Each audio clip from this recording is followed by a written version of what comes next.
today on our show, Steve Burton and Bradford Anderson. How are you guys doing? Well, hello. Good to be here. We're doing great. Thanks for having us. Absolutely. Thanks for being on our show. We're so excited to talk to you. I'm excited to be talking to you. Tell us, okay, how has this quarantine been going for you guys? What have you guys been up to? Fill us in. Oh my gosh. We've been lucky to have a lot to do. And when we didn't have a lot to do, we would create more to do. That's right, yeah. The amount of things that we have added to our list of weekly to-dos during the quarantine has been nothing short of a lot. That's great. Yeah, we always have a lot on our plate, but obviously with the pandemic, we had a lot more time, and we had a lot more time to kind of assess what Stone Cold and the Jackal was doing and where we wanted to go. Was there any area in particular that we were leaving behind? And one of them was YouTube.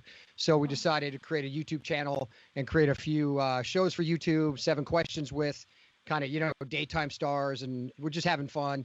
And especially during these times where we know people are having a really difficult time, we just want to make people smile and just be able to forget for a couple minutes and say, wow, those two guys are really stupid after all. You guys have me laughing, though. I don't know how you guys have such high energy. I see like a lot of your YouTube videos and I'm like, how do they have this energy? You guys are great. You have good personalities, high energy. Please tell me, how do you do it? Well, I mean, first of all, I think the element of surprise works well for us because, people that maybe aren't following us on a regular basis don't know quite what to expect. Perhaps I am similar to what they expect from what they see on television, but Steve is certainly not. And so just the energy that he has, I think for the audience is kind of a treat to see behind the curtain to see behind the Stone Cold look that they're used to and see what's behind it, and the warmth and the joy and the sense of humor. I mean, it's just, he's the full package. And you've got it all. You've got it all. And the lack of intelligence. Yes. So and he's like a golden retriever. That's what yes, I am. I'm just going to say it is pretty shocking, especially us as viewers, that we see, like we said, very dramatic on General Hospital and then just very, serious all the time. And just to see such a good personality from both of you is, amazing, really. It's great.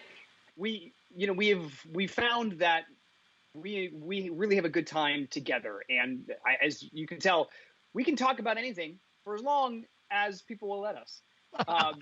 And we in the meantime we end up laughing, and so right.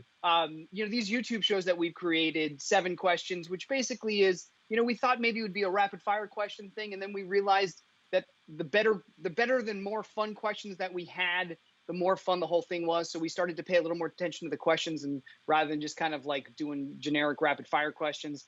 And then Bad Jokes, which was Steve's idea, because he saw, I think it was Mark Wahlberg and Will Ferrell.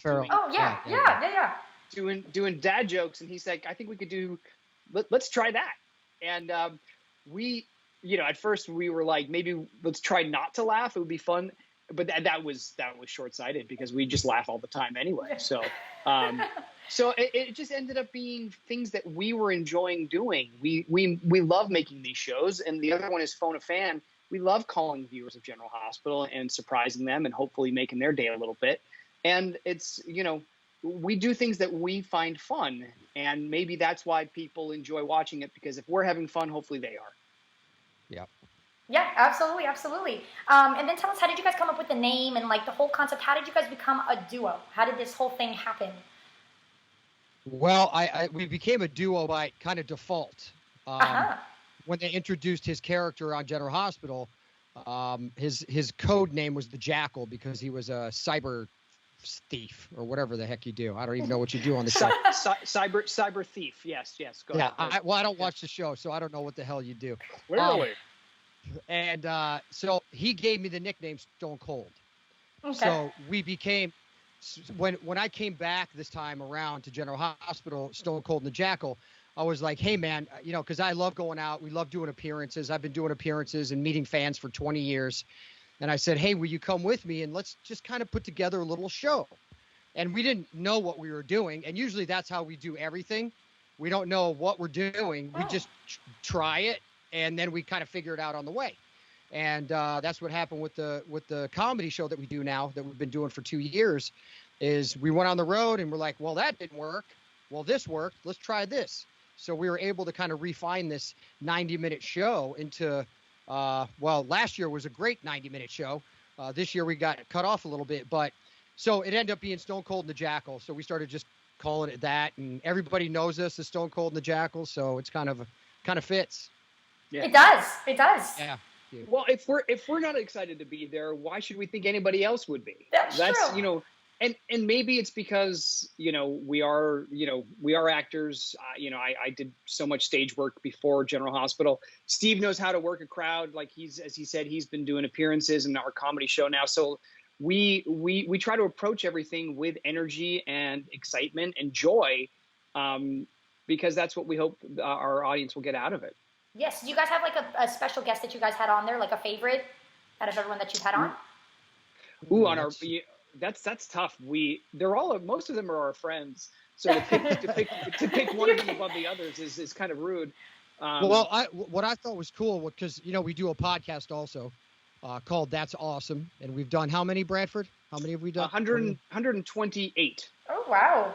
Okay, so we're two and a half years deep in it. But what was great about when we started doing 7 questions during the pandemic, because everybody's at home watching things, we had a few actors go, "Hey, why haven't you called me for 7 questions yet?" And no way! Like, awesome. So that was actually Laura Wright, who plays Carly. She was like, "Can I do 7 questions? Can I do 7 questions?" I'm like, "Yeah, sure, you can do it." So that's amazing. It's fun. It's fun to be able to do that with our castmates. But I think what people appreciate about what we're able to do with the podcast is these are some of these people we've known for 15 years. Yeah. And then you get to sit down and have an hour and a half conversation with somebody and like really get to know them. And the fans are like, "Holy crap, this is amazing. We're getting a deep dive behind the camera, behind the curtain, and we're seeing kind of like who this person really is. It's not the character that we're following. It's actually a real human being," which is cool. So that is cool. Did you guys have any other projects you're also working on as well? So you do your podcast, YouTube, anything else? Well, one of the exciting things that happened over the shelter in place, if you will, as we said, we were doing all these YouTube shows, and then a TV network called Popstar TV reached out to us and said, "Hey, we really like what you guys are doing on YouTube. Can we use it on our TV channel?" That wasn't verbatim. Pretty much. That's something a 5-year-old called me and was like, anyway. But no, so basically we then were able to combine elements of our YouTube shows into a half-hour kind of digital variety show, if you will, for Popstar TV, which is, as I said, a streaming channel. The same company as Popstar Magazine. Mm-hmm. And they started a streaming channel, and now we have new ones every Monday night, and then they're on demand and they rerun. So at Popstar Online, people can find that. And we were also on the cover of a Popstar Magazine this month. Oh. Yes, look at us old ass pop stars. Barry Manilow was last month. We are this month. That's right. So. I am Barry Manilow's stunt double. Be careful. Yeah, that's right. Can I just say though? Can I just add here that you guys are the youngest looking old guys I've ever seen? Honestly. Oh, you're very sweet. There you go. Honestly. No. I'm sure you heard this all the time, but you guys look like 25, 26, up to 30 maybe. That's it. That's what we are, so that's perfect. That's it. Yep. And tell me, we're gonna talk about General Hospital now. You guys have been on there for years. I remember, I have to add, my mom, I think she was pregnant with me. I've been watching it like when I was 5. Like my mom was watching it and I was like 5 years old. And I know it's crazy, but that's how long, So you guys have been on there for so long. What was that like for you just to, be on there for so many years? Well, I have a long answer. So Bradford, go ahead. Well, it's, as I said, I started in theater, and most theater jobs last, a few months, 6 months at the most. If you get in a Broadway show, maybe it runs for a year. But you don't ever expect that a job is going to last longer than 6 months to a year. And so to have had this job for going on 14 years is something that was unimaginable to me. And not only that, but the relationships, not just to our coworkers, but to our audience that comes along with that is so unique and so special. And it is kind of the perfect place for me, because I like other people and I've got to meet so many people by doing this. So it's worked out. Yeah. Are you anything? Would you say you're anything like Spinelli? Well, would you say you're anything like him? Any similarities to who you are as a person? In certain ways, I do have a fair amount of energy, as Bradford, but Bradford is a little less patient, and I don't know about that, dude. I don't know about that. You're pretty patient. I'm not as goofy in real life, I would say, as Spinelli is. At least I hope I'm not. Mm-hmm. I have, as a person, as a husband, as a father, I have real responsibilities that I take as seriously as I can, and I would say the difference between me and Spinelli, the space between him and I is certainly smaller than the distance between Steve and Jason. But well, yeah. So how many years have you been on the show? How many years, Steve? Now? I mean, I've left to come back a few times, so 20 plus years. Wow. It's just 20 plus. So yeah, I started in 1991. It was amazing to be a part of the Quartermain family, which was, an iconic family in daytime, and just to be able to work with the Quartermains and learn from Stuart Damon and Leslie Charlson. And at the time, David Lewis, who played Edward Quartermain. Mm-hmm. It was just an amazing place to be for a young actor who was hungry, who wanted to work. And, I was able to work on the show it was about 4 years. And then about 5 years, then they changed my character to Jason Morgan. Mm-hmm. And that's kind of when everything really, I guess, worked in my favor, so to speak. Sonny took me under his wing, and I became kind of a misunderstood guy as opposed to a bad guy. Mm-hmm. And, and that's really, if it wasn't for that character change and Maurice Bernard at the time helping me, I wouldn't be where I am today. And it's been incredible. Like Bradford said, it becomes a lot more about not just the work, but your friends and family there, because I grew up there pretty much. Mm-hmm. And then the relationship with the fans. We've known fans for years, and that's what I always say that we love about this show is it's a generational show. Daytime's always like, how do we get new viewers? I said, the show's been on 55 years. No one's tuning in. Yeah. Okay. So let's go get the viewers that we had. Or when we'll see people at families at our comedy shows, they'll go, this is my great grandma. She started me. And the person talking 17 years old. Yeah. So that's right. It's like 4 or 5 generations of viewers. And that's what makes Daytime so special. And I think General Hospital fans are just like you said, you started at 5 with your mom, right? Exactly. So you guys must be even more honored, though, being on the show for that many years and just like being part of the whole GH family, because I remember you guys would come here to Disney World and do like fan events, and like everybody would go crazy. It's like the talk of the town of Florida. Yeah, it was amazing to see the fans come out for the Super Soap weekends. We love being a part of the General Hospital family, because not only obviously it's a great job, but it gives us an avenue, especially now in these digital times, to go out and do other stuff and create more content and be creators and kind of do things that we want and have fun. So it's a great platform for us all the way around. Yeah. Well, tell us something that we don't know on set. What goes on behind the scenes, or like what is the set life actually like for you guys? Well, it's always funny. The TV viewing audience always assumes grand things about television actors and film actors, and I think what is most interesting to people is when they find that it's a whole group of specific tradespeople, right? It's acting is a trade. We go to trade school to learn it. Then we have cameramen who have a specific trade and camera people, and then we have makeup artists, and we have carpenters, and we have sound engineers. We have everybody that is a specialist in their field coming together to make this product. And there's something really unique about that. When everyone everyone that you're working with is at the top of their game and has trained specifically to do that. And so it's not as yes, it can be glamorous at times when you're going down when you're riding in a convertible down Main Street of I'm going to call it Disney Hollywood Studios. I was going to call it MGM Studios, but that doesn't. Sure. Yeah. Disney Hollywood Studios, waving to 20,000 people. That's very glamorous. But the nuts and bolts of making it every day, it's not glamorous, and that is what makes it even more special. So yeah. So I'll give you a couple questions that we get a lot. One thing is we don't ever shoot the show in order. Okay. So how you see it is how it's edited to be on air. Because what they'll do is they'll shoot like if it's all Sonny's penthouse, the nurse's station, and the Metro Court, even though you'll see Sonny's penthouse, nurse's station, Metro Court, they'll shoot all those scenes in one set, move on to the next one, shoot, move on to the next one and shoot. So we never shoot in order.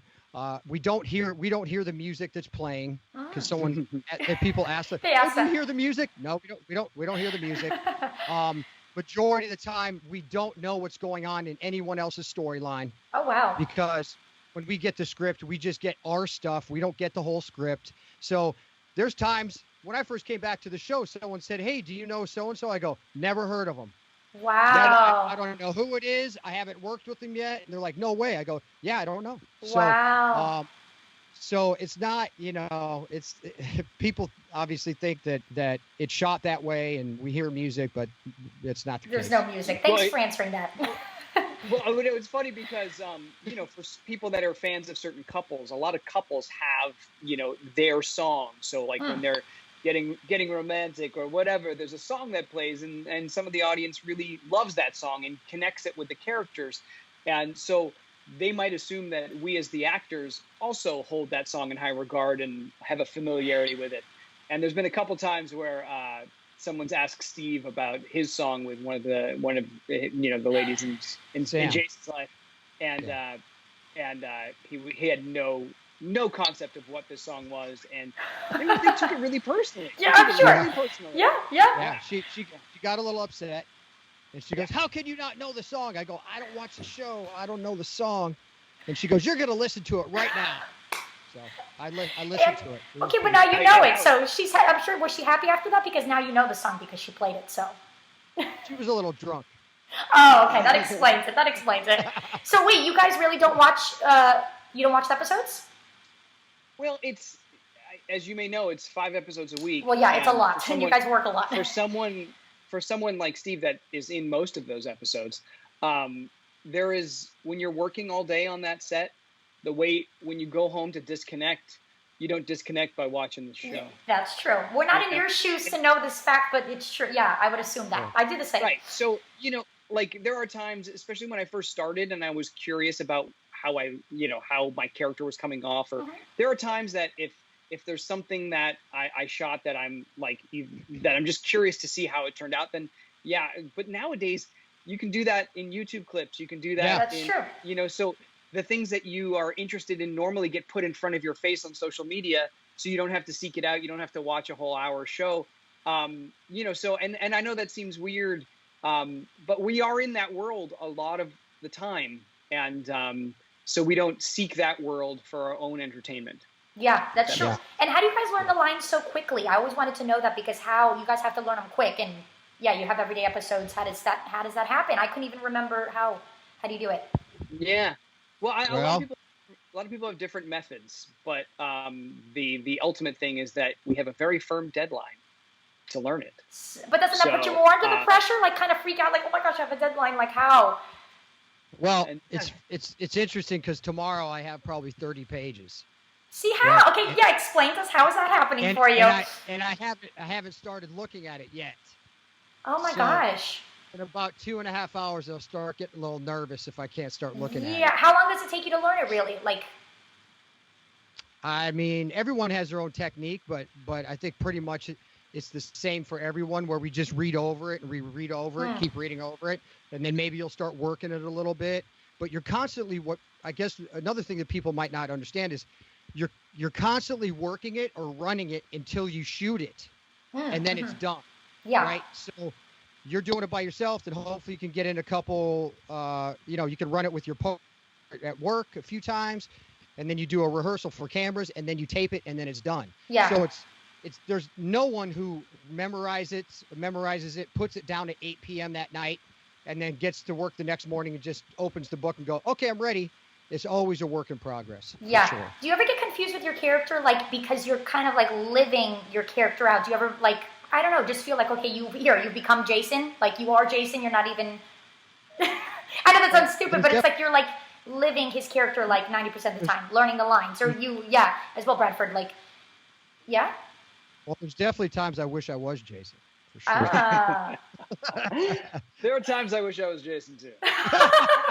There you go. And everyone was worried. Yeah, what do you think about the new episode that just aired? Like, you guys can say anything that's coming up. Like, everybody saw you kind this of. Week, yeah. This week we're doing the Nurses Ball, which is kind of exciting that we're 2 weeks back on the air now, and we kind of get to celebrate being back by having something so iconic and so such a nice tradition that the show has, and being able to jump right into that is pretty neat, I think. Yeah. It is really, and look, I know this. I think we're the only ABC show that's up and running right now, and our executive producer and producers, Dom Nuzzi and Frank Valentini, they worked really hard with all the unions to get us up and going, because they know how much the fans love General Hospital and Disney supports this brand, and they worked really hard. First of all, just to get us back is amazing right now. Uh-huh. Like, yeah, we're back, we're running, all the safety protocols, everything's in place, everything's running smoothly, everyone's respecting everyone's respecting each other, which is awesome. And now, like Bradford said, now the Nurses Ball is something that people outside of the show and fans look forward to every year. So the fact that we're able to do that in some degree is awesome. And I think everybody's just excited we're back on the show, for sure. Absolutely. Everyone is. And here, they were just excited that you woke up as well in your episode. So everyone, that's the number one comment. Like, you're live, so you live. Yeah. Jason lives. There was a social media war on how I got my haircut during surgery, but hey, that's what happens. Yeah. Well, he's the only one that got his haircut, so it's a marvel.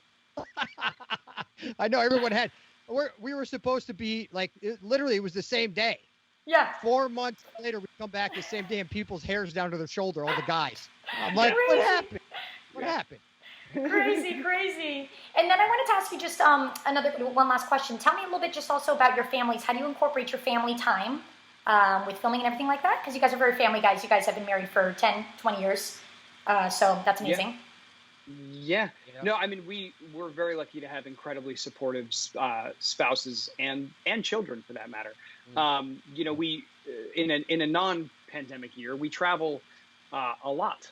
And I actually live in Northern California, so when I go to film General Hospital, I'm out of town. And then when we do our comedy show, I'm also out of town. So, it's my wife also trained as an actress and is very familiar with the lifestyle, and is an incredible partner. And I think part of it is that I can't speak for Steve's wife, but my wife likes Steve a lot and trusts him. And so she feels very confident and safe when I'm hanging out with Steve, and is happy for me that I get to spend such great time with a great friend. That's great. Yeah, that's nice. My wife says, "Watch out for the Jackal." Watch out for him. No, she knows that Bradford's my second wife, and we're always. I mean, we're together so much. We're talking so much. We're on the phone, a lot. But the great thing is that we do have jobs. Even though I do work a lot on General Hospital, we do have a lot of time off. And there's times like tomorrow I don't go in until noon, so I can take my kid to camp. Aww. I can go do some stuff for my wife, so I could still, I still contribute enough to where she's like, "Hey, you're doing great."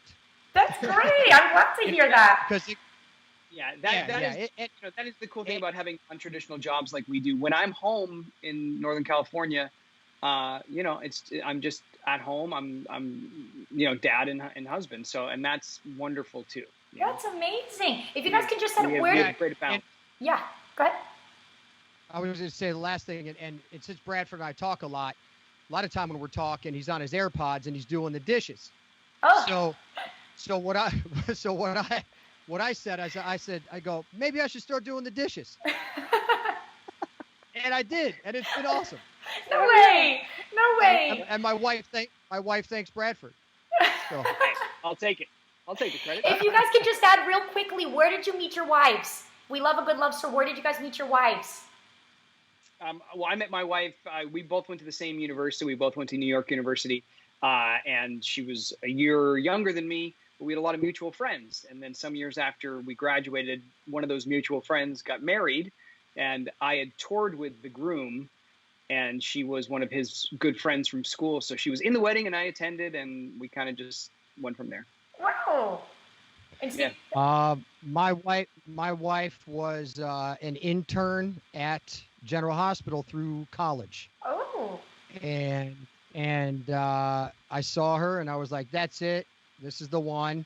Doesn't matter what you want to do. We're getting married. And then it was over. So we got married, and that was Are it. you serious? So it was really quick. Was it love at first sight for you? You knew. You're like, okay, Well, that's the one. I don't know. I don't know if there's a such thing as love at first sight, but definitely lust. Wow. And so she agreed. Okay, you're in love with her. Okay, lust at first sight. She obviously liked you, your wife. Yeah? Upon meeting? Yeah, no, it was amazing. I mean, I knew right away. I had 2 roommates, and I came home. I go, you guys got about 2 more weeks, and I'm getting married. So hit the road, pack it up. And we got married within about 4 months. It was definitely instant, and I had never felt anything like that before. So wow, amazing love stories for both of you. Wow, great. That's awesome. Well, thank you guys so much. Thanks for having us. Absolutely, Yeah, I had such a great time. Thank you so much. Have a great day. Thank you. Thanks, you guys as well. All right, bye. Thanks, guys.